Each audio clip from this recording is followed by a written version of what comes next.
এবং আওয়ামী লীগ ফিরে আসা আতঙ্কে তারা এতটাই আতঙ্কিত, মানে চোখের সর্ষের ফুল দেখছে। আমি জানি না আওয়ামী লীগ কবে আসবে, তাদের পুনর্বাসন হতে কতক্ষণ লাগবে, বা শেখ হাসিনা কবে ফিরবেন, এগুলো আমি জানি না। তবে যে গুঞ্জন গুলো শোনা যাচ্ছে, এই গুঞ্জনেই তাদের এই অবস্থা। আর যদি ফিরে আসে, বুঝুন কি অবস্থা হবে, কল্পনা করুন। ফিরে আসা আগে যদি এই অবস্থা হয়, তাহলে ফিরে এলে কি হবে। অনেক ধন্যবাদ মুজিবুর পান্না। আমি এই সংক্ষিপ্ত সময়টা আমি চেয়েছিলাম যে এই আলাপটা জারি থাকুক, কারণ সত্য এবং স্পষ্ট কথা বলে আপনি আজকে টার্গেটে পরিণত করেছেন। আমি সকাল থেকে আরেকটা কথা বলে রাখি, আমি 30 সেকেন্ড সময় নিয়েছি। সেটা হচ্ছে, এইগুলো মানুষের সামনে স্পষ্ট হওয়া দরকার, সব জায়গায় বলছি এবং বলতে হবে। এই লোকজনেরা, এই সোকল বিপ্লবীরা মার্কিন চুক্তির বিরুদ্ধে একটা কথা বলেছে। আমি যে এই যে শত সহস্র শিশু মারা গেল, কোনো কথা বলেছে? মার্কিন চুক্তি নিয়ে সংসদে কোনো কথা উত্থাপন করেছে, আলোচনার দাবি জানিয়েছে? বলেনি। দাম নিয়ে কোনো কথা বলেনি। এত সংকট, জ্বালানি সংকট, সেটি নিয়ে কথা বলেনি। জ্বালানি চুক্তির আগে যে সমঝোতা স্মারক যুক্তরাষ্ট্রের সঙ্গে সেটি হয়েছে, সেটি নিয়ে কোনো কথা বলেছে? বলেনি। প্রতিরক্ষা চুক্তি হতে যাচ্ছে, গুঞ্জন শোনা যাচ্ছে, তা নিয়ে কোনো কথা বলেছে? বলেনি। এইগুলো তো স্পষ্ট সমীকরণ। এই এই যে এই সোকল বিপ্লবীরা, এরা কাদের হয়ে কাজ করছে? মার্কিন এজেন্ট বাস্তবায়নের জন্য কতটা পাগল হয়ে গেছে ওরা, এরা উন্মাদ হয়ে গেছে। এগুলো তো সমীকরণ মিলানো দরকার নেই, এগুলো তো স্পষ্ট। তো আমাদেরকে আরো বেশি সজাগ হতে হবে, সচেতন হতে হবে। দিন শেষে এই দেশটা আমাদেরই। যুক্তরাষ্ট্র রেজিম চেঞ্জ করেছিল, যুক্তরাষ্ট্রই এখনো ক্ষমতায়। তার মানে কি বিএনপি ক্ষমতায় নেই? বিএনপি নামে মাত্র সরকারে রয়েছে, সরকার যুক্তরাষ্ট্র চালাচ্ছে, খুব স্বাভাবিক। আমি এর ব্যাখ্যাটি আসছি। পরবর্তীতে আবার কি দেখলাম, এই যে আপনার সঙ্গে যেদিন কথা বলছি 25শে মে সোমবার, সেদিনই যমুনা টেলিভিশন থেকে একটি সাক্ষাৎকার নেওয়া হলো সাবেক পররাষ্ট্র উপদেষ্টা তৌহিদ হোসেন সাহেবের। তিনিও তো বলছেন যে ডিপ স্টেট পৃথিবীর যে কোনো এই ধরনের রেজিম চেঞ্জের ঘটনা অথবা এই ধরনের আন্দোলনে ডিপ স্টেট কাজ করে। তো ডিপ স্টেট কাজ করে যদিও স্রোতের অনুকূলে। স্রোতের অনুকূলটা কিভাবে কাজ করা হয়েছিল? মানে আওয়ামী লীগ সরকারের সময় তো অবশ্যই দেশের মানুষ ক্ষুব্ধ ছিল কয়েকটি কারণে, তাই না? কথা বলার স্পেসটা কমে আসছিল দিনে দিনে, এবং নির্বাচন ব্যবস্থা একেবারে শেষ হয়ে গেল। পরবর্তীতে একটা পর্যায়ে মানে লুটতরাজ বা দুর্নীতি এইসব অভিযোগে মানুষ তো ফুঁসে উঠছিল, এটা বাস্তবতা।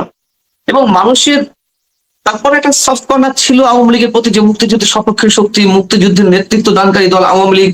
আচ্ছা, যতই হোক, কিন্তু মুক্তিযুদ্ধের নাম ভাঙিয়ে যখন এগুলো করা হবে, দেশের বিভিন্ন ইনস্টিটিউশন নষ্ট করে ফেলা হবে, মানে নির্বাচন ব্যবস্থা কেন্দ্রিক, কিংবা লুটতরাজ, মানি লন্ডারিং, দুর্নীতি হবে, এগুলো তো মানুষ মেনে নিচ্ছিল না। পরে যখন দেখা গেল যে এই মুক্তিযুদ্ধের ধ্বজা ধরিয়ে, মুক্তিযুদ্ধের চেতনা গুলি আউড়িয়ে, বঙ্গবন্ধুর নামে স্লোগান দিয়ে, মুক্তিযুদ্ধ ভিত্তিক বিভিন্ন গান বাজিয়ে আন্দোলন তারা যে করে যাচ্ছিল, মানুষ তাদের প্রতি সমর্থন জানিয়েছিল। কেন? যে আওয়ামী লীগের জায়গাটাতে একটা সফট কর্নার আছে নাকি, কিন্তু তাদের যে নানান ধরনের ভুল ভ্রান্তি, কিংবা কোনো কোনো জায়গায় ত্রুটি বিচ্যুতি অথবা নানান ধরনের অপকর্ম, এইগুলো মানুষ নিচ্ছিল না। যখন এই তরুণদের একটি অংশ মুক্তিযুদ্ধের চেতনার নাম ভাঙিয়ে একটা আন্দোলন শুরু করলো আওয়ামী লীগের বিরুদ্ধে, বা কোটা বিরুদ্ধে আন্দোলনের নামে একটা বৈষম্য বিরুদ্ধে আন্দোলন করা হলো, তার মাধ্যমে এক দফা আন্দোলন, তখন এই আওয়ামী যারা সমর্থক ছিলেন তাদেরই একটা অংশ তাদেরকে সমর্থন দিল, এই তরুণদের সমর্থন দিল। আর এরাই তো প্রকৃতিবিদ, এরা মুক্তিযুদ্ধকে ধারণ করছে, এটা আওয়ামী লীগের বিরুদ্ধে কথা বলছে। তার মানে আওয়ামী লীগের বিরুদ্ধ শক্তি কারা ছিল?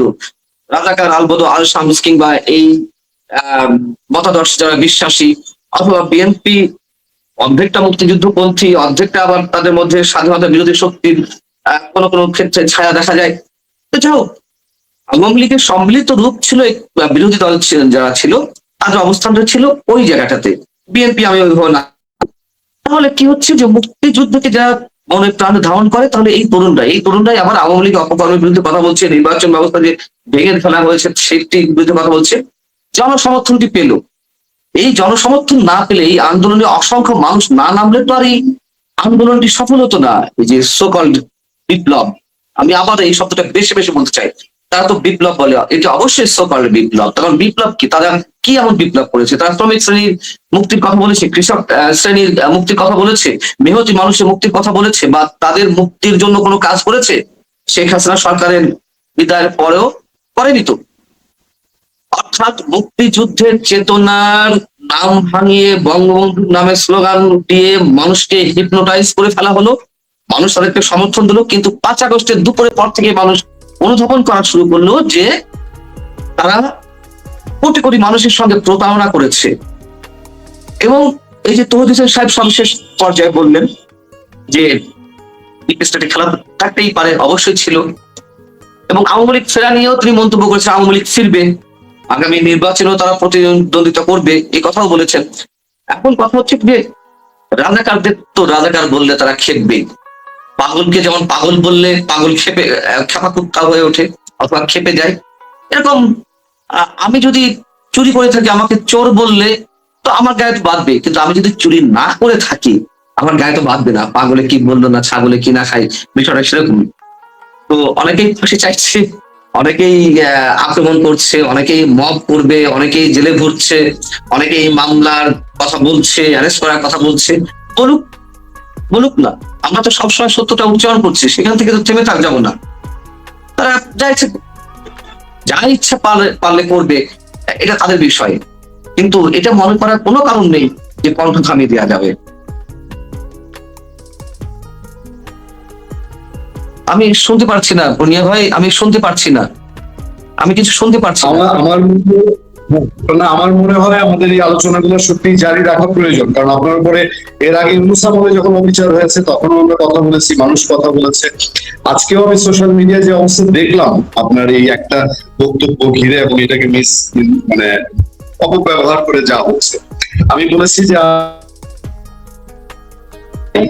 তবে পাশাপাশি প্রসঙ্গত আপনি যেহেতু বলেছেন তৌহিদ হোসেন ইন্টারভিউর কথা, আমি একটা ছোট্ট বিষয় শুধু আপনার মন্তব্য জেনে আজকে শেষ করবো। আমি আগেই বলেছি এটা সংক্ষিপ্ত অনুষ্ঠান, আপনাকে জানিয়ে দিয়েছি। সেটা হলো, আপনি খেয়াল করে দেখবেন যে যারা নিজেদেরকে এখন জুলাই যোদ্ধা দাবি করে, মিডিয়া এবং সোশ্যাল মিডিয়া, আমি জুলাই যোদ্ধা, আমি জুলাই যোদ্ধা, এদের মধ্যে আপনি গত 2 বছর তালিকা করেন, অপহরণ, চাঁদাবাজি, দখল, এগুলো বাদিয়ে দিলাম, নিয়োগ বাণিজ্য এগুলো বাদিয়ে দিলাম, কি পরিমাণ মাদক ব্যবসায়ী ধরা পড়েছে, ধরা পড়ে নাই কোনো বাদ, মাদক ব্যবসায়ী, চোরা কারবারি, তারপরে মব তো একেবারে তাদের অন্যতম হাতিয়ার মব। আমি জানতে চাই আপনার কাছে গত 2 সপ্তাহে যে ফরহাদ মাজার একরকম কথা বলছে, মাহফুজ আলম একরকম কথা বলছে, আসিফ মাহমুদ সজীব একরকম কথা বলছে, তারপরে তৌহিদ হোসেনরা একরকম কথা বলছে, তাদের মধ্যে কোনো আতঙ্ক পেয়ে বসেছে। সবাই বলছে আমি কিছু করিনি, ইউনূস সাহেব কিচেন গেট উল্লেখ করেছে। তারা কি কোনো আতঙ্কে ভুগছে বলে আপনি মনে করেন? এটা আতঙ্কে ভুগছে, সেলফ কনফিডেন্সের অভাব, এবং মানুষ যখন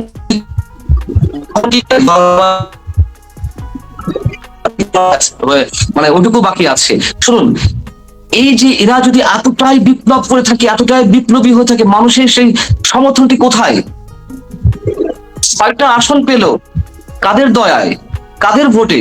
জামাতে ইসলামীর উপরে ভর করেই তো। কিন্তু এই নাসিরউদ্দিন পাটোয়ারি তো বলেছিল যে নির্বাচনে, যে কোনো নির্বাচনে তারা 300 আসনে প্রার্থী দেবে, 300 আসনে প্রার্থী, 30টা আসনে প্রার্থী দিয়ে 6টা আসনে জিতলো জামাতের দয়ায়, জামাতের আনুকূল্যে, জামাতের দয়া দাক্ষিণ্যে। হ্যাঁ, একটাও কি মেম্বার ইলেকশন দাঁড় হওয়ার মতন মানে যোগ্যতা আছে? মাঝে শুধু বলি, এনসিপির কোন সমাবেশ দেখেছেন আপনি এর মধ্যে? এনসিপি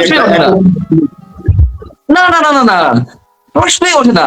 যাক তো গোপালগঞ্জ, যাক তো এখন কি কোনো প্রোগ্রাম করে আসতে পারে কিনা? ইউনূস সরকারের সময় তারা গোপালগঞ্জ গেল, গোপালগঞ্জ গিয়ে জনসমাবেশ করতে গিয়ে হাওয়া খাওয়ার মুখে সেখানকার এলাকাবাসী বা আওয়ামী সমর্থক যারা ছিল, গোপালগঞ্জবাসী ছিলেন, তাদের ধাওয়া খেয়ে তো অবস্থা খারাপ পর্যায়ে চলে গেল। তখন তারা সমাবেশটি করলো, এবং যেই ক্লাসটি হলো, মানে আমরা ওই সময় শুনেছি 7 থেকে 8 জন মারা গেছে, মারা তো গেছে আরো অনেক বেশি, সেগুলো তো ডিক্লেয়ার করা হয়নি। যাই হোক, তাদেরকে সব ধরনের সিকিউরিটি ব্যবস্থা করা হয়েছিল, পুলিশ থেকে শুরু করে সেনা সদস্য পর্যন্ত তাদেরকে প্রোটোকল দিয়েছিল, মানে নিরাপত্তা দিয়েছিল। আর্মড কারের মধ্যে তারা ঢুকে গিয়েছিল না সেই এলাকা ত্যাগ করার জন্য। প্রশাসনের সার্বিক সহযোগিতা তারা ওইটা করে ফিরতে পেরেছিল। এবার যাক তো, গোপালগঞ্জ যাক। আপনি তো বলছেন সারা বাংলাদেশে তো সমাবেশ কোনো তো দেখিনি আমরা, কিন্তু গোপালগঞ্জে যাক, শুধু করে আসুক। মানে আমার তো আশঙ্কা হয় যে তাদের কি অবস্থা হবে। আমি আশঙ্কার কথা বলছি, আমি তো আর মানে এই যে আওয়ামী লীগের কেউ না, তবে ওই সময় তারা যেই অবস্থার মুখোমুখি হয়েছিল এবং পুলিশ থেকে শুরু করে বিজিবি সেনা সদস্যদের প্রহরায় তারা ব্যাক করতে পেরেছিল। এখন যাক তো কি অবস্থা হয়। এবং আমি আপনাকে বলে রাখি, একে একে তো সব বেরিয়ে আসছে জুলাইতে কি হয়েছে। আমি তো বললাম যে মানুষকে হিপনোটাইজ করে হ্যামিলনের বাঁশিওয়ালার মতন মুক্তিযুদ্ধের ভিত্তিক মানে মুক্তিযুদ্ধ ভিত্তিক গান বাজানো হয়েছিল, মুক্তির মন্দিরের সোপানের তলে পূর্ব দিগন্তে সূর্য উঠেছে রক্তলাল, কিংবা আরো অনেক অনেক ধরনের গান, তীরহারা ওই ঢেউয়ের সাগর পাড়ি দেবরে, হ্যাঁ এইসব গান বাজানো হয়েছিল, বঙ্গবন্ধু বাংলায় বৈষম্যের ঠাঁই নাই। এগুলো পরে কি বোঝানো হয়েছিল, কি রূপ ধারণ করেছিল যে তারা মুক্তিযুদ্ধের সপক্ষে শক্তি। 5 আগস্ট দুপুরের পর থেকে একেবারে চেহারা চেঞ্জ হয়ে গেল, জঙ্গিবাদের বাংলাদেশ হয়ে উঠলো, আইসিসি পতাকা মিছিলের পর মিছিল উঠছে, সাম্প্রদায়িক শক্তির আস্ফালন, নারীদেরকে কি পরিমাণ বিদ্বেষ করা হলো, নারীদেরকে ছুঁড়ে ফেলে মারা হলো, এবং আমাদের সর্বোপরি 72 সংবিধানকে ছুঁড়ে ফেলা হয়, বঙ্গবন্ধুর 32 নম্বর ভেঙে ফেলা হলো।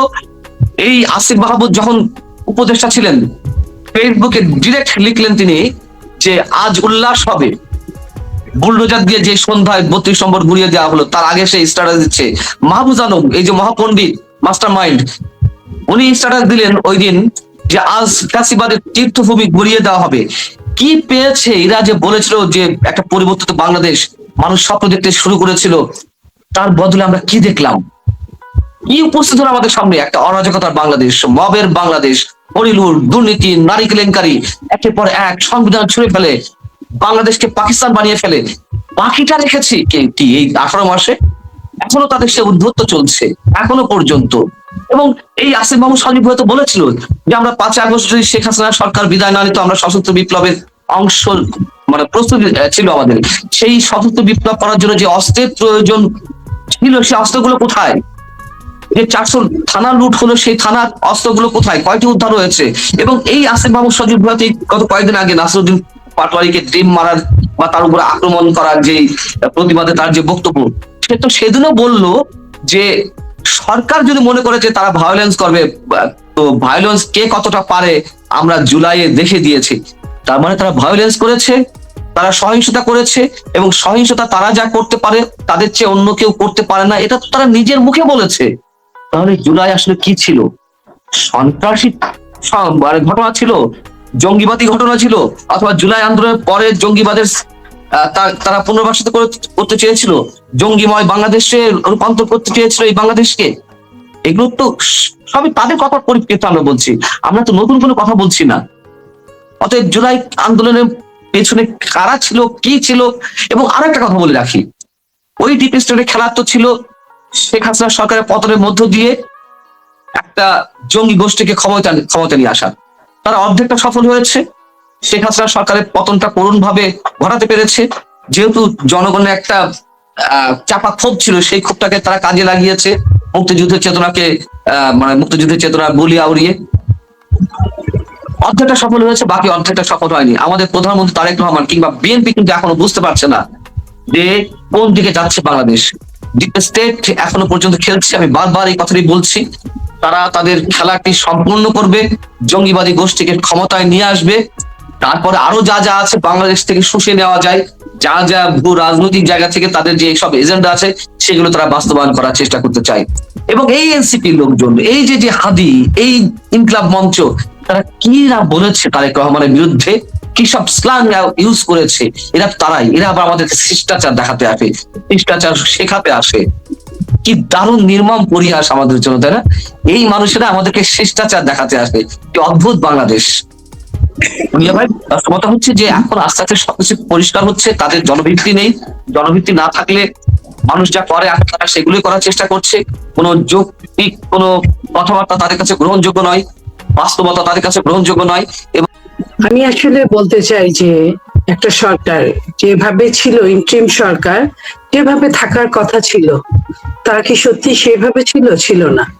আজকে যে কথাটা পররাষ্ট্র উপদেষ্টা বললেন কেন উনি সেই সময়টায় বললেন না? সেই সময়টায় যদি বলতেন তাহলে কিন্তু আমি তার সততাকে স্যালুট করতে পারতাম। সমস্ত সুবিধা নিবেন, সমস্ত কিছু করলেন, দৌড়ঝাঁপ পারলেন, কিছু এরকম করতে পারলেন না। মায়ানমারের সাথে যে সমস্যাগুলো মেটাতে পারলেন না, ভারতের সাথে যে সমস্যাগুলো সেটা মেটাতে পারলেন না, অথচ এখন উনি বলছেন যে আমি তো কলা খাই না। এটা তো হতে পারে না। আপনি যে কথাটা বললেন, এর আগে আরো দুইজন উপদেষ্টা বলেছেন, তারা কেউ কিন্তু চাকরি ছাড়েনি। আপনার মনে আছে উনিয়া ভাই, যে বিএনপির 2007-এ যখন উপদেষ্টা দিয়েছিল, একের অধিক উপদেষ্টা কিন্তু পদত্যাগ করেছিলেন সেই দিন, যে কারণে 1-11টা হয়েছিল। তো সেই দিন যদি উপদেষ্টারা পদত্যাগ করতে পারলেন, তাহলে আজকে কেন তারা পারলেন না? তারা সময় মতো পদত্যাগ করলেন না, এখন বলে আমি নাই। ওনারা যেখানে থাকুন বা না থাকুন, যদি এটা নিয়ে যদি কোনো সমস্যা হয়, ওনারা কিন্তু এই তথ্য উপাত্ত থেকে নিজেকে উদ্ধার করতে পারবেন না, নিজেকে সরিয়ে রাখতে পারবেন না। একজন উপদেষ্টা, একজন কূটনৈতিক উপদেষ্টা, উনি জানলেন না, অথচ একটা চুক্তি হয়ে গেল। উনি বললে তো আমি এটা মানতে রাজি না। আর দ্বিতীয় কথা, উনি জানলেন না, পরের দিন কেন উনি ইস্তফা দিলেন না? তো এই জায়গাটায় আমি বলতে চাই যে অতীত থেকে আমাদের কেউই কোনো শিক্ষা নেয় নাই। অতীত থেকে যদি শিক্ষা নিত, 18 মাসের সরকার এই কাজগুলো করতেন না। এই কাজগুলো তাদের একদমই করা যেটা উচিত ছিল না। আজকে এখন উনি যত সুন্দর কথাই বলুক, উনি কি রাজসাক্ষী হতে চায়? আমি আসলে উনি বা ওনার সাথে আরো যে 2-3 জন আছেন, ওনারা কেন এই কথাগুলো বলছেন? এই কথাগুলোর তো কোনো অবতারণা হয় নাই। সরকার তো বলে নাই যে তাদেরকে শোকজ করবে, তাদেরকে অ্যারেস্ট করবে, এই ধরনের তো কোনো কথা সরকার বলে নাই। তাহলে ওনারা নিজে থেকে যে বলছেন, তার অর্থ কি দাঁড়ায়?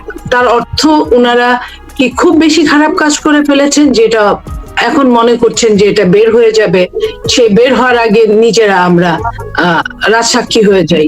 তো রাজসাক্ষী হওয়ার জন্য তো আগে অফার লাগে, অফার ছাড়া সরাসরি তো রাজসাক্ষী হওয়া যায় না।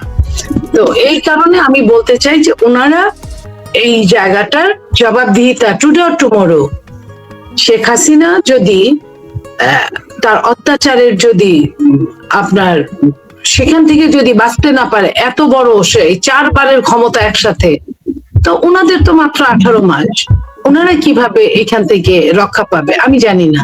আমার কাছে মানে খুব একটা সহজতর মনে হচ্ছে না যে কেন ওনারা এই কাজগুলো করছেন, কেন এই টাইমে ওনারা এই কথাগুলো বলছেন। তাহলে কি কি ঘটেছে উনি তো জানেন। এই কথাগুলো বলে দেন, আমরা শুনি। যেটা কিছুদিন আগে ডিপ স্টেটের কথা বলছিল, আপনার মনে আছে নিশ্চয়ই, যে একজন উপদেষ্টা ডিপ স্টেটের কথা বলছিল, আমরা বলেছিলাম তাকে ধরে জিজ্ঞেস করা হোক, কিন্তু সরকার জিজ্ঞেস করে নাই, ধরে নাই। আরেকজন উপদেষ্টা তিনি পদত্যাগও করেন নাই, উনি বলেছেন উনিও কিচেন ক্যাবিনেটের কেউ ছিল না, অথচ উনি সামরিক বাহিনীর একজন লোক, ওনার তো থাকার কথা, উনি তো বেশ শক্তি সঞ্চয় করা মানুষ। তাহলে উনিও আপনার ডিপ স্টেটের কথা কিছুটা বুঝিয়েছেন, ইনিয়ে বিনিয়ে, হয়তো সরাসরি বলেন নাই, বুঝিয়েছেন।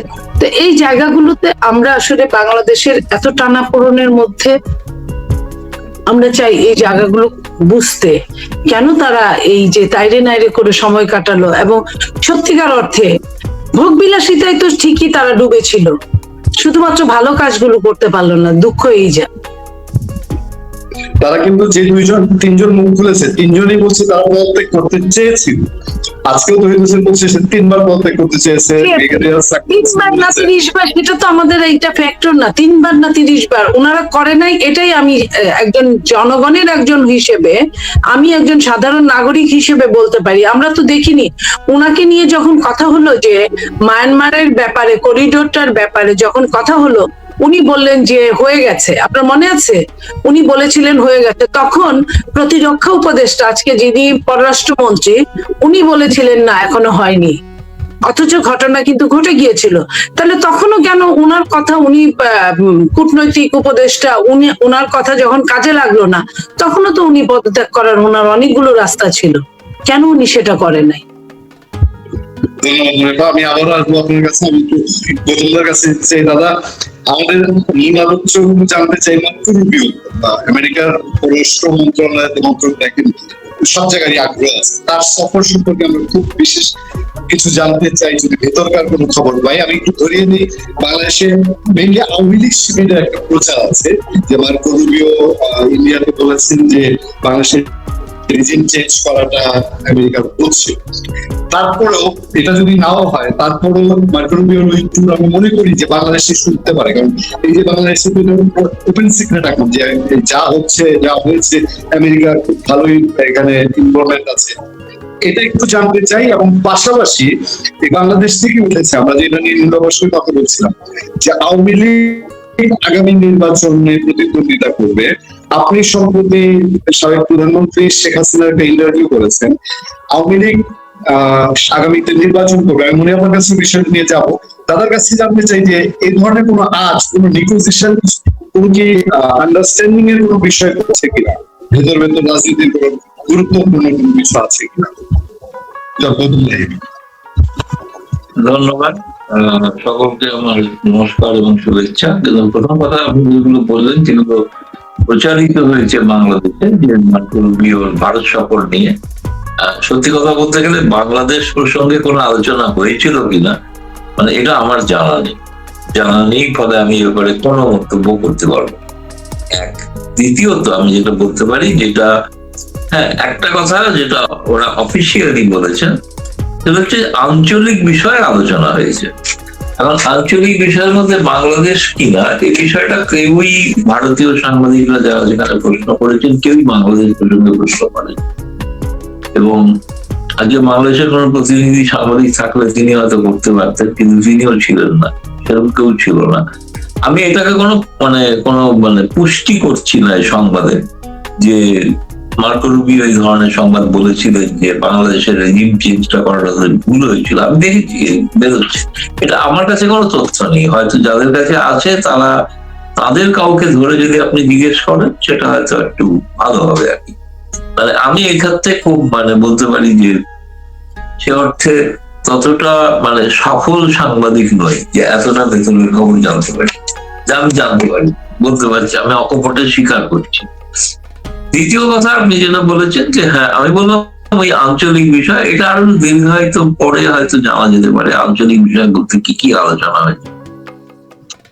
মার্কো রুবিওর ঘটনা আপনি একটা উল্লেখ করেছেন যে তিনি কিন্তু সফরের আগে কলকাতা এসেছেন, তো কলকাতা থেকে তিনি দিল্লি এসেছেন। তো এটা ঘটনা যে পশ্চিমবঙ্গে যে পট পরিবর্তন, রাজনৈতিক পট পরিবর্তন করেছে, আমার মনে হয়েছে যে মার্কিন যুক্তরাষ্ট্রের ক্ষেত্রে পশ্চিমবঙ্গ একটা গুরুত্বপূর্ণ জায়গা বলে তারা মনে করছেন স্ট্র্যাটেজিক কারণে। সেখানে বঙ্গোপসাগর আছে, বন্দর আছে, যেখান থেকে আজকে দিল্লির একটি প্রভাবশালী জাতীয় দৈনিকে এই প্রতিবেদনও প্রকাশিত হয়েছে যে আমেরিকা শেষ পর্যন্ত উপলব্ধি করেছে যে ভারত ছাড়া তাদের কিন্তু এই অঞ্চলে অগ্রগতি হওয়া সম্ভব নয়। তো সেই কারণে সেটা অগ্রগতি হওয়া সম্ভব নয় বাংলাদেশ নয়, অগ্রগতি হওয়া সম্ভব নয়, চীনকে যদি প্রতিহত করতে হয় সেভাবে ভারতের সহযোগিতা প্রয়োজন। এই প্রসঙ্গে বলতে গিয়ে আমি বলে রাখছি একটা জিনিস, যে আমি যতদূর শুনেছি এবং এটা কনফার্ম নিউজ, হয়তো ব্রেকিং হতে পারে, তারেক রহমান এই মুহূর্তে কোথাও সফর করছেন না এবং তিনি, তার এই মুহূর্তে প্রায়োরিটি, অগ্রাধিকার হচ্ছে বাংলাদেশের বাজেট। সেই অধিবেশনে তিনি সেই আর্থিক সুবিধা দিতে চান। এটা আমাদের ভারতীয়দের কাছে খবর এসছে যে প্রচারটা যেটা ছিল যে তিনি চীনে যাচ্ছেন, আগে যাচ্ছেন, কিন্তু এটা আমরা নিশ্চিত হয়েছি যে তিনি কোথাও আপাতত যাচ্ছেন না। এটা বাংলাদেশের আভ্যন্তরীণ বিষয়, সেই নিয়ে এটা আমাদের পক্ষে একটা স্বস্তির বিষয়, একটা উদ্বেগ ছিল যে তিনি যদি প্রথম চীনে যেতেন, কিন্তু তিনি যদি না যান সেটা নিঃসন্দেহে একটা দুই দেশের সম্পর্কের ক্ষেত্রে একটা, আমি বলবো, ইতিবাচক দিক সূচনা করতে পারে। আপনি যে প্রশ্নগুলো করেছিলেন তার মধ্যে হচ্ছে যে একটা প্রশ্ন ছিল যে এই মার্কো রুবিও সফরের সঙ্গে বাংলাদেশ, আমি আগেই বলেছি সে বিষয়ে বিস্তারিত আমি জানি না, ফলে কনফার্ম করতে পারবো না। কিন্তু আপনি যেগুলো অন্যগুলো যেগুলো আপনাকে বললাম যে সেগুলোর মধ্যে থেকে আপনি যদি আরেকটু রিপিট করেন একটা প্রশ্ন, আমি তো ভুলে গেছি, এতগুলো প্রশ্ন একসাথে করেছিলাম। সাবেক প্রধানমন্ত্রী ইন্টারভিউ করেছেন, যে সেক্ষেত্রে অনেক কিছু আপনি জানেন। সাবেক পররাষ্ট্র সচিব সবাই জানে যে তার সঙ্গে আমি ইন্টারভিউ প্রশ্ন পাঠিয়েছিলাম, তিনি উত্তর দেওয়ার আগে আমার সঙ্গে টেলিফোনে কথা বলেছেন। টেলিফোনে আমি একমাত্র সাংবাদিক যিনি টেলিফোনে কথা বলেছি ভারতীয়। তো তার সেই প্রশ্নগুলোর উত্তরগুলো সম্পর্কে আমি নিশ্চিত হতে চেয়েছিলাম। কিন্তু বর্তমানে যারা বলছেন বাংলাদেশে, সেটা বাংলাদেশের আভ্যন্তরীণ বিষয়। এই ব্যাপারে একজন ভারতীয় হিসেবে আমার কমেন্ট করাটা সঠিক নয়। তৌহিদ হাসান কি বলছেন, তখন কি বলেছিলেন, আজ কি বলছেন, আমার মনে হয় এই একটা প্রচার হয়ে গেছে যে কোনো ভাবেই হোক, যেটা প্রায় ভাইরাল হয়ে গিয়েছে, শেখ হাসিনা ফিরছেন। এবং ফেরার বিষয়টা তারা প্রত্যেকে, আমি দোষী নই, এরকম একটা সার্টিফিকেট মানে চাইছেন আর কি, হয়তো বলতে চাইছেন। আমি জানি না যে তারা তাদেরকে কেউ দোষ পড়েছে এরকম কিছু জানা নেই, কিন্তু তারা বলতে চাইছেন এগুলো আমি করতে চাইনি, জোর করে করানো হয়েছে, তখন আমি জানতাম না। কেন বলছেন এগুলো? বলছেন কারণ একটা ধারণা হয়ে গেছে শেখ হাসিনা হয়তো ফিরতে পারেন। কিভাবে ফিরবেন আমি কিন্তু জানি না, মানে আমি কোনো ঘোষণাও করতে পারবো না যে অমুক ভাবে তিনি। আমি একটা কথা আপনারই চ্যানেলে বলেছিলাম, তারেক রহমান যেদিন বিদেশ যাবেন সেদিন বোধ হয় বলেছিলাম, কিন্তু এখন শুনলাম তারেক রহমান যাচ্ছেন না। ফলে শেখ হাসিনার সফর ধরে নেওয়া যেতে পারে এফার্ট হচ্ছে, পিছিয়ে যাবে। উনি যেদিন যাবেন তখন শেখ হাসিনা যাবেন, এরকমটা ঠিক ছিল আগে থেকে। না, এখন সেটা ঠিক নেই, এখন সেটা বলা যাচ্ছে না।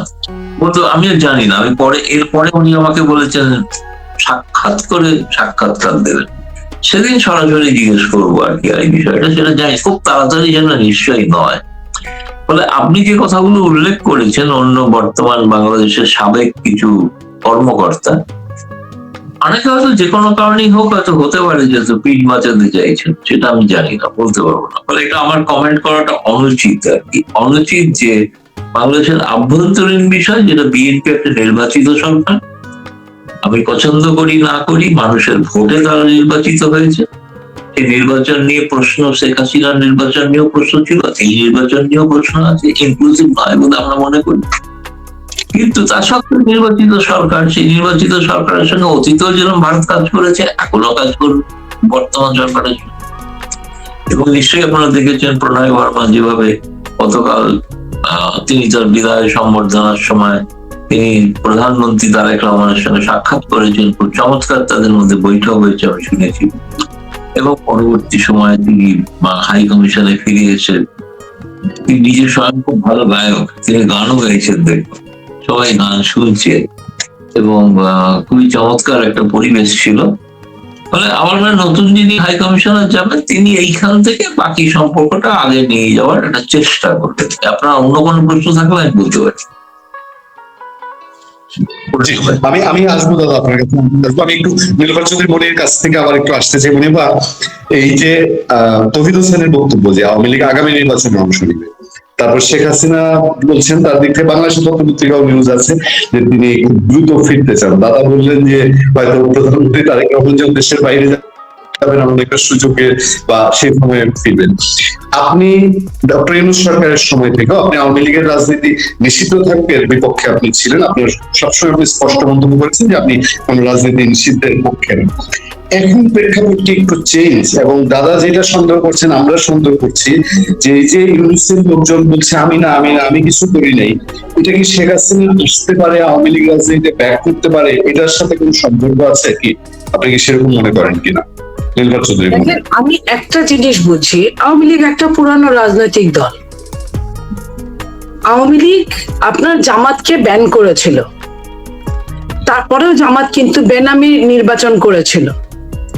জামাতকে ব্যান করার পরেও জামাত যদি দাঁড়াতে পারে ৭১-এর বিরোধী শক্তি হিসেবে, জামাত যদি নির্বাচন করতে পারে, করে যদি বিরোধী দলে আসতে পারে, আওয়ামী লীগ কেন আসবে না? আমি বরং আওয়ামী লীগকে জামাত এখানে বেশি নাম্বার দিয়ে দিল, তার বিপক্ষে কাজ করতে গিয়ে এটা এক ধরনের পক্ষে করে ফেললো। যতবার ৩২ নাম্বারটাকে ভাঙা হয়েছে, একটা ৩২ নাম্বারে কি এমন ছিল তেমন, হ্যাঁ আপনার একজন মৃত ব্যক্তির বাংলাদেশে যার অবদান আছে তার আপনার অনেক জিনিস স্মৃতিচারণার ছিল, যেটার দাম টাকায় মূল্যায়ন করা হয় না, যায় না। যদি এটা ছাড়া আমি যদি বলি এই কয়েকটা ইট কাঠের ঘর বাড়ি, এটা বানাতে 2-4-5 কোটি টাকা হলেই হয়ে যায়। তারপরেও সেটার উপর যেভাবে তারা বুলডোজার চালিয়েছে, এটাকে আমি বলবো আওয়ামী লীগকে তারা আরো ব্র্যান্ডিং করেছে। এই কারণে আপনি দেখেন আমাদের সাথে 26-এ নির্বাচন করেছে জাতীয় পার্টি, একটা আসনও পায় নাই। আপনিও জানেন, আমিও জানি, দাদাও জানেন। তো যদি আওয়ামী লীগ নির্বাচন করতো, হয়তো আওয়ামী লীগের এমন হতো, অথবা হতো না, হতো, অথবা আরো কিছু সিট পেত, অথবা বিরোধী দলে যেত। তা এইটা নিয়ে আমি তো মনে করি না যে আওয়ামী লীগ রাজনীতি করতে পারবে না। হতে পারে কয়েকদিনের, কিছুদিনের জন্য স্থগিত। আপনি একটা জিনিস বলেন তো, শেখ হাসিনাকে তো কেউ বিদেশ পাঠিয়ে দেয় না জবরদস্তি করে। উনি ওনার জীবনের তাগিদে, হতে পারে যে বাংলাদেশের সেনাবাহিনী কোনো রক্তক্ষয়ী সংঘর্ষ চায়নি বলে উনাকে পাশের দেশে দিয়েছে, ভারতে, ঠিক আছে? তো এখন কথা হলো, উনি আসার তো কোনো দোষ নাই। উনি আসুন, ওনার যদি মামলা থেকে থাকে, দেশনেত্রী বেগম খালেদা জিয়া যেভাবে মামলার বিরুদ্ধে লড়েছেন, একটা সময় জেলেও গিয়েছেন। রাজনীতি যারা করে তাদের জন্য জেল জুলুম কোনো ব্যাপার না, তারা মেনে নিয়েই কিন্তু, অন্তত এই উপমহাদেশে এটা মেনে নিয়েই কিন্তু জেল জুলুম, কে জেলে যায় নাই? ইন্দিরা গান্ধী জেলে যান নাই, জিন্নাহ সাহেব জেলে যান নাই, শেখ মুজিবুর রহমান সাহেব জেলে যান নাই, তো খালেদা জিয়া জেলে যান নাই, শেখ হাসিনা জেলে যান নাই। এ তো নতুন কিছু না। তো এখন কথা হলো যে তাদের তো কেউ বাধা দেয় নাই, বরং ইউনূস সরকার বারবার ভারতকে বলছিল আমাদের আসামিকে ফেরত দিন বা ইত্যাদি। শেখ হাসিনা আসবেন, আসুন, আমরা তো কেউ তাকে নিষেধ করা হয় নাই। সেটার জন্য বাংলাদেশের মাননীয় প্রধানমন্ত্রী থাকুন বা বিদেশ থাকুন বা দেশে থাকুন, এতে কিছু আসে যায় না। আমি এই জায়গাটা এটা মনে করি, নাম্বার 1। নাম্বার 2 হচ্ছে, যে কোনো মামলা, রাজনৈতিক মামলা হলে রাজনৈতিক মামলার মেরিট যদি কম থাকে, রাজনৈতিক ম্যাক্সিমাম মামলাদের মেরিট কম থাকে, যে কারণে পরে অনেক ফাঁকফোকর দিয়ে বের হয়ে যায়। দেখা গেল আপনার বাড়ি হলো যশোর, আপনাকে পঞ্চগড়ে মামলার আসামি বানিয়ে দিয়েছে। এটা পরে কি হয়, পরে যখন আরেকটা সরকারের চেঞ্জ হয়, এই মামলাগুলো তো লেন্দি টাইমে চলে, তখন ওইটার ফাঁকফোকর গুলা, মেরিট গুলো কম থাকার জন্য মামলাগুলো ডিসমিস হয়ে যায়, খারিজ হয়ে যায়। তো এইখানে কিছু মামলা এরকম আছে, আবার কিছু মামলা হুকুমের আসামি হিসেবে আছে। তো হুকুমের আসামি হিসেবে কি হবে কি হবে না, আমার মনে হয় যে উনি কাঠগড়ায় দাঁড়িয়ে উনি বলবেন উনি কতটা ঠিক আছেন, উনার পক্ষে বিপক্ষের মানে উইটনেসরা কি বলবেন। আমরা দেখি, আমাদের তো এটা নিয়ে কোনো মাথা ব্যথা নাই, কোনো ক্ষতি নেই। এটাকে মানে আমি মনে করি যে এটাকে তিলকে তাল বানিয়ে বড় করে দেখানো বাংলাদেশের একটা অভ্যেস, বাংলাদেশের মানুষদের, বিশেষ করে রাজনীতিবিদদের। আমি তিলকে তাল বানাতে চাই না। আমি যেটা, শেখ হাসিনা এই দেশের নাগরিক, এই দেশে তার যাই হোক, ভুলিয়া যাই হোক না কেন, দেশে ফেস করবে, সমস্যা কি? কিছুদিন পাশের দেশে ছিল, পাশের দেশের সঙ্গে একটা ভালো সম্পর্ক ছিল, বা আমিও যদি বিপদে পড়ি আমিও চাইতে পারি আশ্রয়। তো সেইখানে আশ্রয় চেয়েছে, আশ্রয় দিয়েছে। সেখানে উনি ওনার যেদিন দরকার পড়বে, হয় এই সরকার চাইবে দিবে পাশের দেশ, অথবা উনি নিজেই চলে আসবেন, আসুন না, সমস্যা কোথায়? আমি এখানে কোনো সমস্যা দেখছি না। আমি আমার অনেক আলোচনায় আমার একক কন্টেন্টও আমি বলি যে আওয়ামী লীগ ফিরে আসে, শেখ হাসিনা ফিরে আসে, বিএনপির তেমন কিছু মাথা ব্যথা থাকার কথা নাই, আমরা জানি। কারণ তারাও ফোর্সের দিক থেকে, তৃণমূল সমর্থনের দিক থেকে দুটা দল কাছাকাছি। কিন্তু আমি জানতে চাইছিলাম যে এই যে ইউনূসের যারা, এই যে যারা মব করেছে, আওয়ামী লীগ নেতাকর্মীর উপর মব করেছে, মেরে ফেলেছে, অহেতুক জেলে দিয়েছে, 32 ভেঙেছে, এদের মধ্যে এখন যেন শেখ হাসিনা ফেরার খবর একটা কি অস্বস্তি ব্যাপার। তো এই যে তৌহিদ হোসেন এখন কথা বলছেন যে আমার দোষ নাই, এটা কি কোনো ভীতি থেকে মনে হতে পারে? হতে পারে। এখানে একটা জিনিস আমি তো বলি, ওরা যখন আমাকে, বর্তমান বিরোধী দল যখন ভয় দেখায়, আপনি জানেন আমাকে নিয়ে কত প্রকার আপনার বট আইডি দিয়ে কত রকমের বুলিং করা হয় সাইবার, যখন দেখায়, আমি কিন্তু একটা কথা বলি, ওরা যখন বিএনপি কে ভয় দেখায়, যে বিএনপি তো 17 বছর 18 বছর আওয়ামী লীগের বিরুদ্ধে মাথা তুলে উঁচু করে দাঁড়িয়েছিল, এত জেল জুলুম গুম খুনের পরেও বিএনপি তো সেই দিনও পালায় নাই। এখনো বিএনপির বড় জোর কি হবে? জেল জুলুম হবে, হলো। কিন্তু যারা তোমরা বলছো তোমাদের কি হবে? তো ওই যে গানে বলেন না যে আমি কি শুধু হেরেছি তুমিও কি একটু হারোনি, এই তুমিও কি একটু হারুনির বলায় ওনাদের যে অবস্থা হবে এটা কিন্তু শুধু চোখে দেখা যাবে না এই জায়গাটায়। তো ওনারা যে ভয় দেখাক না কেন জুজুগুড়ি, দিন শেষে ওনারা কিন্তু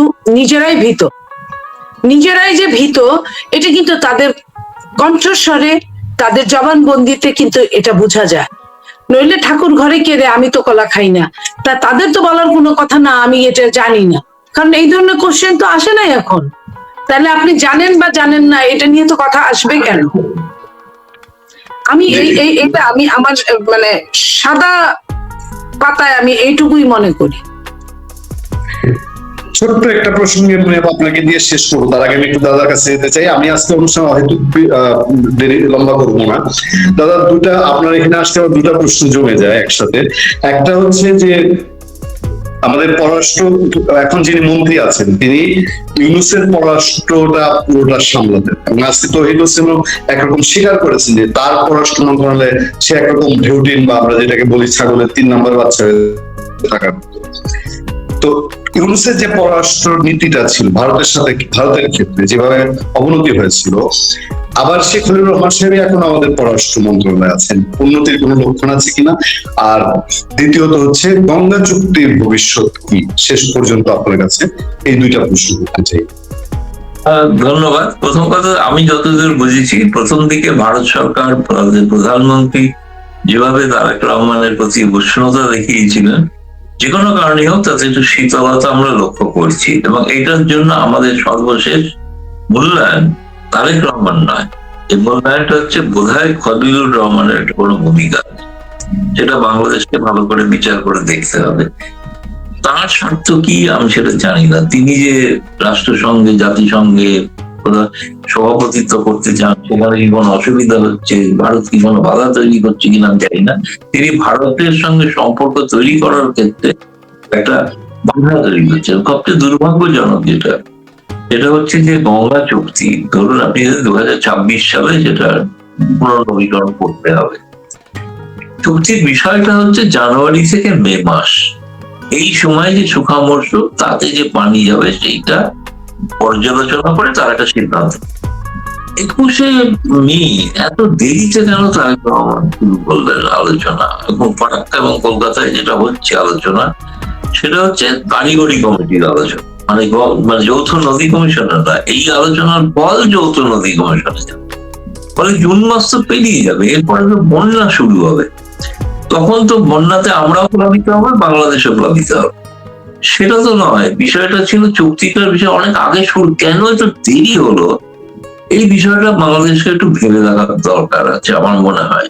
কোথাও কি কোনো কেউ তারেক রহমান সরকারকে মানে আমি বলবো যে অপ্রিয় করতে চাইছেন, আমি জানি না, সেটা বাংলাদেশের লোকেরাই ভালো বলতে পারবে।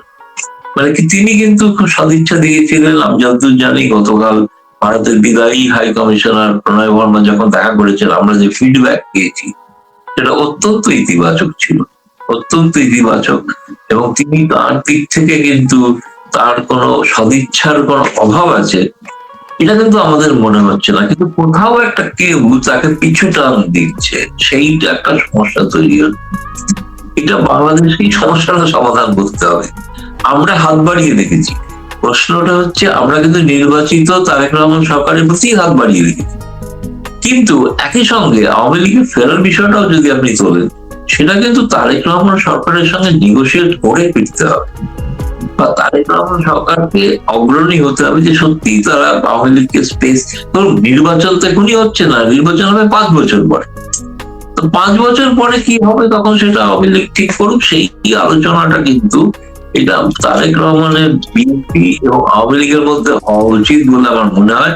কারণ এই দুটি দল গণতান্ত্রিক পদ্ধতিতে বিশ্বাস করেন, গণতান্ত্রিক চেতনায় বিশ্বাস করেন, বাকিরা নয়। ফলে এরা যদি এক থাকেন, এক হয়, তাহলে বাংলাদেশের স্বর্ণোজ্জ্বল সম্ভাবনা আমি উড়িয়ে দিই না। এইটাকে মেনে নিতে হবে যে কোনো সময় বিএনপি ক্ষমতায় থাকবে, কোনো সময় আওয়ামী লীগ ক্ষমতায় থাকবে, অন্য কেউ নয়। কিন্তু বিএনপি ক্ষমতায় আছেন সেটাও আওয়ামী লীগকে এখন বাস্তবতা মেনে নিতে হবে। এটা আমি একজন ভারতীয় হিসেবে মনে করি। আমি বাংলাদেশের বিষয়ে অভ্যন্তরীণ বিষয়ে হস্তক্ষেপ করতে রাজি নয়, মনে হবে হস্তক্ষেপ করতে। বারবার এই অভিযোগ আছে যে ভারত হস্তক্ষেপ ইত্যাদি। ফলে এমন কোনো আমার কথায় না হয় আমি হস্তক্ষেপ করছি না। বাংলাদেশ ভালো থাকলে আমরা ভারতীয়রা ভালো থাকবো, এটা বিশ্বাস করি। কবে আমরা ইলিশ খাবো, কবে জামদানি করবো, এই নিয়ে আমরা উদ্গিরি। ফলে বাংলাদেশের সঙ্গে ভারতের সম্পর্ক যদি ভালো না হয়, তাহলে কবে আমরা শুটকি খাবো, কবে আমরা ইলিশ খাবো, কবে আমরা জামদানি পড়াবো আমাদের বউদের, সেই ব্যাপারের দিকে তাকিয়ে আছি। Thank you very much. নীরব, আমি ছোট্ট করে শুধু মানুষের কমপ্লেন, দর্শকের কমপ্লেন, আমাদেরও জানার বক্তব্য। ইউনূস সরকার হাম নিয়ে কি করেছে জানেন? হামের এই নিয়ে ইউনূস সরকারের নামটা যেন আপনাদের নিতে কষ্ট হয়। ইউনূস সরকারের অপকর্মের বিরুদ্ধে মামলা করতে গেলে সেই মামলা গ্রহণ হচ্ছে না, বাদী হয়রানির শিকার হচ্ছে। উচ্চ আদালতে মামলা করলে আপনাদের অ্যাটর্নি জেনারেল সেখানে বিরোধিতা করছেন। তারপর ইউনূস সরকারের কোনো বিষয়ে তাদের যে উপদেষ্টা কয়েকজন, আপনি নিজে বলেছেন অনেক, আসিফ মাহমুদ সজীব ভুঁইয়ার অপকর্ম, তার দুর্নীতি, অনিয়ম, মাহফুজ আলমের, নাহিদ ইসলামের, এখনো আপনাদের সঙ্গে যারা আছেন তারা স্পষ্ট বলে, কিন্তু কার্যত তাদের বিরুদ্ধে কেন কোনো ব্যবস্থা নেওয়া হয় না? দর্শকদের প্রশ্ন আমি একটু জানতে চাই। আপনি সর্বশেষ এত কঠিন একটা প্রশ্ন করলেন, এই প্রশ্নটা আমাকে না করে দাদাকে করলে ভালো করতেন, কারণ ওনার কাছে এটা সম্পূর্ণ মানে উত্তরটা আছে। এই কারণে ওই যে আমরা লজিকে একটা জিনিস পড়তাম যে আমি টেবিলের উপর, টেবিল মাটির উপর, সুতরাং আমি মাটির উপর। ঠিক তেমনই ভারত এই অর্থটা, এটার উত্তরটা দিতে পারবে, কারণ আমি গরিবের সুন্দরী কন্যা, আমার সব ব্যাপারেই সমস্যা, আমাকে ভীষণ কৌশল করে বাঁচতে হয়। আমি যেমন আমার প্রতিবেশীর সঙ্গে আমি সম্পর্ক নষ্ট করতে পারি না, এই কারণে যে আমি বিশ্বাস করি পৃথিবীতে বাবা মা এবং প্রতিবেশী কখনো চেঞ্জ করা যায় না। সো একটা বড় প্রতিবেশী যে কিনা আমার দেশের 3 সাইডে আছে, আমি তাকে চাইলেই চেঞ্জ করতে পারবো না। আমি কি করব, আমি তাকে তার যোগ্যতা অনুযায়ী তার সম্মানটা দিব। আমিও চাইবো যে সেও যেন আমাকে স্নেহ করে। কিন্তু যখন আমরা দেখি যে প্রায় 50-55 বছর হয় আমরা আমাদের পানির হিস্সা পাই না, তখন আমরা কি করি, আমাদেরও তো টলানোর জন্য, আমাদেরও খুঁচানোর জন্য কিছু দেশ থাকে। সেই দেশটা যখন আমাদের বলে তোমাকে আমি এই দিব, ওই দিব, ওই দিব, ওই দিব, আমি যখন মরুভূমি হয়ে গেছি তখন তো আমি অন্যদিকে তাকাতে পারি। এই তাকানোটা আমাদের দাদারা যদি আমাদের দিকে দৃষ্টি দিত, আমাদের কিন্তু অন্যখানে তাকানোর কোনো প্রয়োজন পড়তো না। আমি এই কথাটা বলতে চাই। এটার পাশাপাশি আপনি যে কথাটা বললেন কেন পারি না, আমি যেটা বললাম যে দাদা ভালো উত্তর দিতে পারে, সেটা ওই জায়গাতেই প্রশ্নের উত্তরটা নিহিত আছে। কেন আমরা সবকিছু চাইলেই বলতে পারি না? কেন বলতে পারি না? এই বলতে না পারার বেদনাটা যে কত কষ্টের, কত অসহনীয়, এটা বোঝানোর ক্ষমতা আমাদের নাই। আমি যদি আগে মনে করতাম, জানতাম রাজনীতি এত এত কঠিন জিনিস, আমি আর যাই করি না ভাই, আমি রাজনীতির ত্রিসীমানায় আসতাম না। আমি 2 বারের এমপি, তারপরেও আমি এই কথা বললাম, আমি রাজনীতির ত্রিসীমানায় আসতাম না। আমি কোনো কেরানির চাকরি করতাম, মাস গেলে একটা বেতন পাইতাম, এই নিয়ে আমি আমার ছোট স্বপ্নের মধ্যে থাকতাম। আমি যেটা পারবো না, এখন আমি দেখি যে আমি অনেক কিছু চাইলেও আমি পারি না। আমার অনেক কিছুতে সুন্দর সম্পর্ক থাকলে, লাইক আমি যেমন শহীদ প্রেসিডেন্ট জিয়াউর রহমান থেকে আমি যদি শুরু করি, উনি বলেছিলেন বিদেশে আমাদের বন্ধু আছে, সমস্ত বিশ্বের সাথে আমাদের বন্ধুত্বের সম্পর্ক। আমরা তো সেই বন্ধুত্বের মর্যাদা দিতে চাই, আমরা তো সেই 71-এর কথা আমরা ভুলতে চাই না, আমরা মর্যাদা দিতে চাই। কিন্তু আমরা যখন নিজেরা উষ্টাগত হই, তখন যখন আমার প্রতিবেশী যখন একটা শব্দ করে না, তখন কিন্তু আমি আরো ডাবল কষ্ট পাই। আমি তো চাই আমার প্রতিবেশী আমাকে দিয়ে, আমার জিনিসটা আমাকে দিয়ে তারপরে সে নিবে। আমি তো ছোট, তার চেয়ে আমি ছোট। আমি একসময় তার সাথে ছিলাম, তার দেশে ছিলাম, একসময় অভিন্ন ছিলাম, তারপরে ভিন্ন হলেও তো একটা সম্পর্ক থাকে। ভাই ভাইয়ে বড় হলে হাড়ি পাতিল ভাগ হয়, কিন্তু তাতে কি হাড়ি পাতিল ভাগ হওয়া মানে কি রক্তের সম্পর্কে ভাগ হয় না। তো সেই জায়গায় আমি আমার যে জায়গাটা একটা সময় ছিল, সেই জায়গার কাছে আমার অনেক আবদার আছে, আবেদন আছে, নিবেদন আছে, বাট আমি তো সেটা শোনাতে পারি না। এই যে আমার ব্যর্থতার গ্লানি নিয়ে আমাকে বয়ে বেড়াতে হয়, এই প্রশ্নের উত্তর আমি যতদিন না পাবো, আমি আপনার ওই কঠিন প্রশ্নের উত্তরও ঠিক ততদিন পাবো না। যে প্রশ্নটা আপনি আমাকে করেছেন, ওই প্রশ্নের উত্তর আপনিও জানেন, আমিও জানি, বাট যে কারণে আপনি বলতে পারেন না। আমি অনেক কিছুই বলতে পারি, কারণ আমি ভয় পাই কম, আমি বলতে পারি। কিন্তু আমি এখন যেহেতু গৌতম লাহিড়ী দাদা আছে, আমি এটার উত্তর দিব না, কারণ উনি খুব ভালো জানে এই প্রশ্নের উত্তরটা। ধন্যবাদ। জি